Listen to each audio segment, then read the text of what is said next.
Grilli aqui, que é empresário de finanças e vai dar uma série de dicas pra gente. Júnior, mais uma vez, obrigado pela presença. Obrigado a você. Muito bom ter você aqui. Júnior, nosso papo aqui é sobre investimento e você viu que desde o começo eu tô falando isso porque eu sei o que as pessoas pensam quando a gente fala de investimento. Pô, Zuca, a gente tá sem dinheiro pra fechar o mês, cara, você vai falar de investir, mas a gente tem que criar o hábito de investir.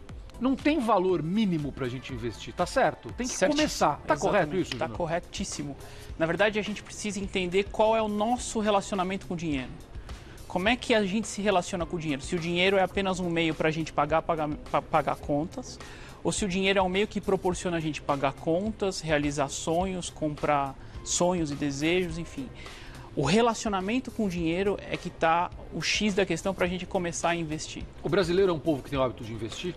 Infelizmente, não. Não, né? Se a gente comparar, por exemplo, o Brasil com os Estados Unidos, nos Estados Unidos tem cerca de 60 milhões de pessoas que são cadastradas nas bolsas para poder cuidar do seu próprio dinheiro. E no Brasil esse número é em torno de 760 mil. Ou seja, menos de 1% da população brasileira se preocupa efetivamente com o seu dinheiro. Mas isso também não tem a ver com a falta de uma educação financeira? Ou seja, eles tiveram acesso a isso na escola, eles cresceram não ouvindo apenas dos pais, mas ouvindo dos professores, aprendendo que investir é importante. E a gente só vai ouvir falar disso. Eu só fui aprender direito a investir quando eu fiz um MBA em finanças. Então, enfim... Exatamente. Eu fui aprender quando eu fui demitido. Nossa, né? você teve que se virar. Eu tive que me virar. Eu ganhava um salário alto como executivo. E o salário não dava para eu pagar minhas contas, sempre faltava no fim do mês. Então o Brasil ele tem esse déficit de educação financeira, que é o que eu sempre falo, que isso tem que vir de berço, isso tem que vir desde criança, tem que ter educação financeira nas escolas. Muda o país, né, se você fizer isso. Sim, totalmente.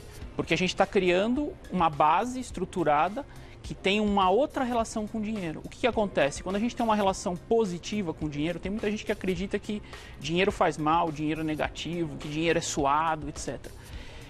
Quando a gente muda essas crenças com relação ao dinheiro, a gente desperta na gente um potencial que vai fazer com que as nossas ações gerem resultados positivos. Ou seja, tem muita gente que trabalha e não sabe como fazer mais dinheiro. Verdade. Mas, por exemplo, sabe tocar violão, sabe pintar, sabe fazer quadros, sabe atuar. Ou seja, as pessoas podem usar o talento que elas têm para poder ser uma fonte extra de dinheiro, por exemplo. Olha, que bacana isso. Né? Isso vai fazer com que elas mudem as crenças que elas têm com relação ao dinheiro.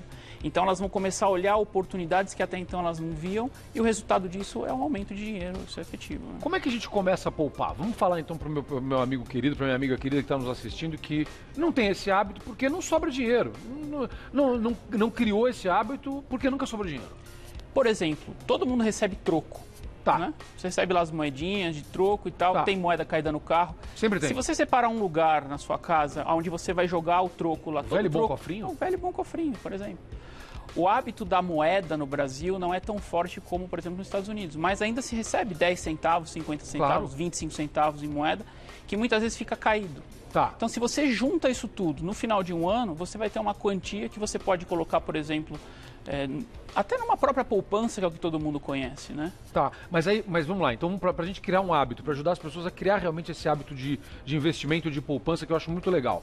Vamos juntar as moedinhas, vamos juntar o troco, R$1 que volta de alguma coisa ali, Exato. R$2, quando a gente acha essas moedas aí, você vai juntando esse dinheirinho. De quanto em quanto tempo eu vou lá e coloco isso numa poupança? Porque às vezes a pessoa fala, não, mas eu juntei R$15 só, eu vou esperar juntar mais dinheiro. Como é que a gente faz isso? Me ajuda. Eu quero criar esse hábito nas pessoas. Não tem um montante. Qualquer dinheiro que você tenha, você pode colocar dentro da poupança. Tem um valor mínimo para você abrir uma poupança? Não. Não. Então eu posso abrir uma poupança com... Eu tenho um dinheirinho. E eu posso ir depositando sempre? Dou uma passada no banco, já coloco o dinheiro lá para tirar o dinheiro da minha frente? Pode. Para não correr o risco de eu gastar? Pode. Tem um ponto antes que é crucial, que é Vai. definir quais os objetivos. Você quer guardar dinheiro, quer investir para quê? Eu quero guardar dinheiro para comprar uma casa, comprar um carro. Sempre para viajar. Para viajar. Sempre é meu Quando foco é eu esse. vou viajar? Eu vou viajar no final do ano. Então tá bom. Você precisa fazer uma conta inversa para saber quanto você precisa investir. Aí é que entra a educação financeira. Você precisa sair da zona de conforto e entender que existem, por exemplo, outros investimentos além da poupança. Tão seguros quanto a poupança.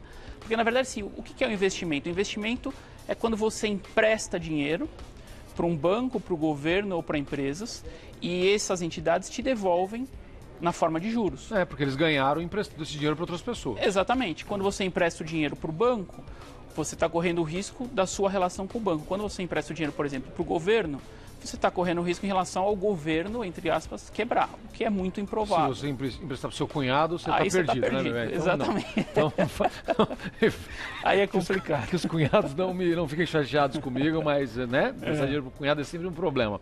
Vamos lá. O uso, a gente está cada vez mais na época do dinheiro de plástico. Eu pago com o relógio, cara. Nem dinheiro de plástico eu uso mais. Eu aproximo da maquininha lá e pronto. Isso tira o controle da gente? Sim. Porque é mais perigoso, não é?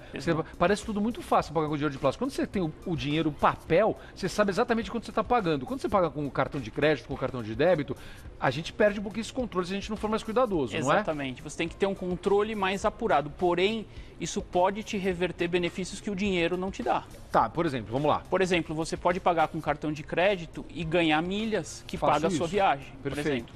Só que para isso você tem que ter um controle do seu budget, ou seja, do montante que você está usando de cartão para estar dentro ou não do seu orçamento. Porque você só consegue investir aquilo que você não vai gastar para sobreviver no mês, né?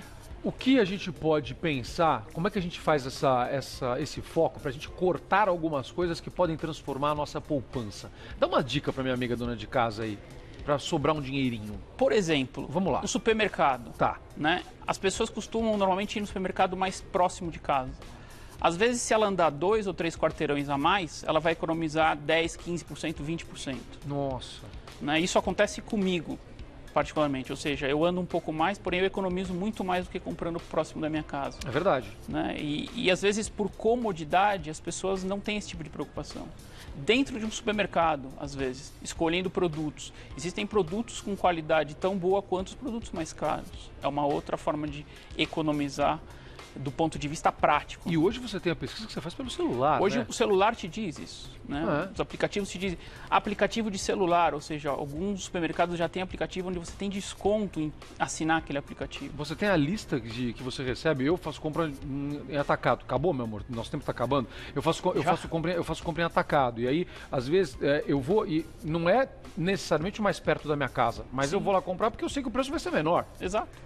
E aí vale a pena. Exatamente. Eu faço uma bela economia. Sim, é muito simples. E aí sobra um dinheirinho. Exatamente. Legal. Ó, então é o seguinte, primeira coisa, sem preconceito com o valor que você vai poupar. O importante é você criar este hábito. Exatamente. Então começa a separar. Eu gostei dessa dica da moedinha. Começa a separar esse troquinho. E agora eu complemento aqui junto com o Júnior é o seguinte, mas coloca esse dinheiro em algum lugar, não deixa ele lá na sua cara. Porque você fica olhando aquele dinheiro, aí você acaba usando. Exato. Então coloca lá numa poupança, tira da sua frente, pra você, esse dinheirinho vai começar a sobrar. Vai ser uma sensação tão boa, você nem vai lembrar depois, você vai falar, cara, que bom que eu guardei esse dinheiro. Fez a diferença. Convida a galera pra te seguir aí, tem teu Instagram, não tem? Tem. @junior_grille com 2 L's. Exatamente. E tem o teu site que é juniorgrille.com.br. Exatamente. Meu irmão, obrigado pela presença. Tá bom? Adorei. Obrigado pelas dicas. Obrigadão. Muito bom, vou ensinar a galera a investir, adorei.